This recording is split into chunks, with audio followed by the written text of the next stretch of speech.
Hey y'all, hey! So I'm excited because I decided to share my story of my enlightenment journey. So I think I would start back in 2017 when I went to visit my mom in Maryland.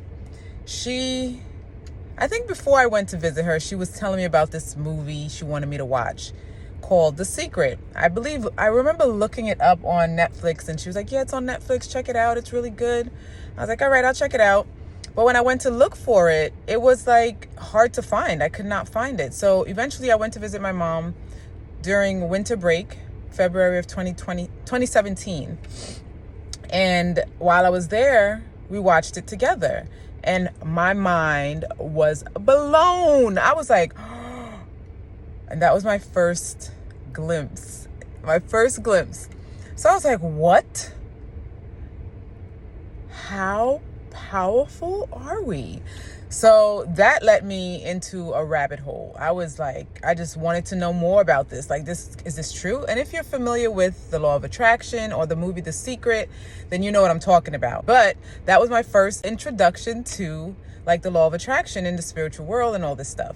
So I watched the movie and then I just started like doing research. And I think that led me to like Jerry and Esther Hicks and Abraham Hicks. And I started implementing the things from the law of attraction into my life. And I literally started noticing a difference. Like, it made me realize how negative of a person I really was when I thought I was so positive and, you know, jokey, da-da-da. But the jokes and the things you say and how you think, if you really take inventory, you're like, yo, what am I doing? So I read Asking It Is Given and was doing really well. I felt good about like how things have changed and how I see the difference in my life by being more positive and, you know, more aware. So I did that for a while, and then the pandemic hit and I was just like instantly like feeling shaken. Like, I just think that the things that I was doing before the pandemic hit helped in a way, lay a foundation for me, but it wasn't enough because all the signs, all the things that happened to me before the pandemic wasn't enough to wake me up. So after the pandemic hit, a lot of stuff started happening, and I saw this video, and I'll insert it somewhere if I can. Meant for you, that first comes in a whisper that to you sounds like, that's strange, or that seems odd. I didn't leave that door open. But then if that whisper isn't addressed, the whisper will become amplified, getting louder and louder until it suddenly becomes what I call a big thump on your head. And if you're still not paying attention, that little nudge transforms into a brick of a problem. And then eventually all of those ignored bricks that make up the structure and stability of your life come crashing down. So know this for sure. Life is whispering to you all the time, then turns into a brick of a problem. You ignore that problem, you get a brick wall of crises. So the key is learning to get the whispers before they turn into bricks. Oprah was on TikTok saying that life whispers to us all the time and we're always being guided, but we're not always paying attention. So if you keep ignoring the whispers, they get louder, and then eventually become a brick that knocks you upside your head. And if you don't even feel that, then it becomes a brick that you build your false life upon. And then eventually that shit comes crumbling down. That's pretty much what happened to me over the pandemic. So I ended up working from home and just not knowing how to ground myself there. I just felt instant like separation from everything. I was like, what am I supposed to be doing? I just didn't know how to feel. I didn't know what to think. I didn't know who to talk. I didn't know anything. And little by little, things started erupting. First, it was my health.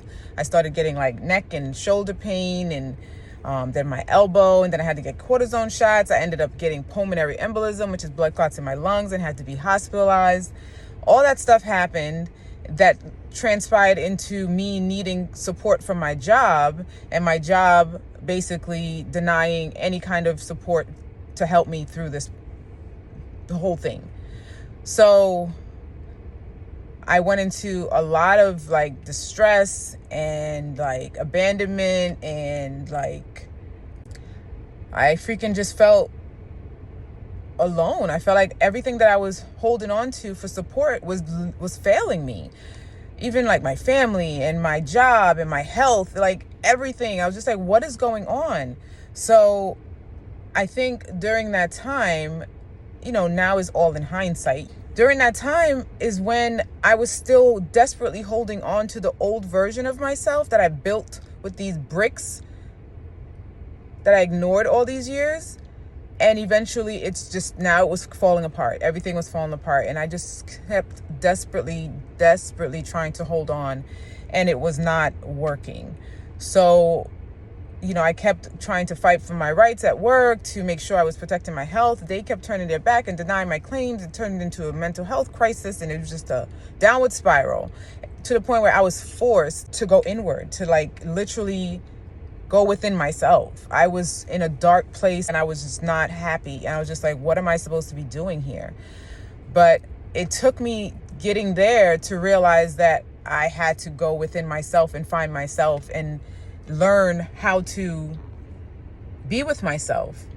So that's how I ended up on this journey. And I've been dedicated to it since. I've learned so much, and I'm just like, I can improve my life and actually live authentically. So long story short, that's where I'm at. I guess it didn't take a video series to do that, but that's basically how I ended up where I'm at now. I feel like everything that I've gone through has helped me develop this system that I'm using to live my life by. And I want to share it with you guys. Like, you guys don't understand. It's so amazing.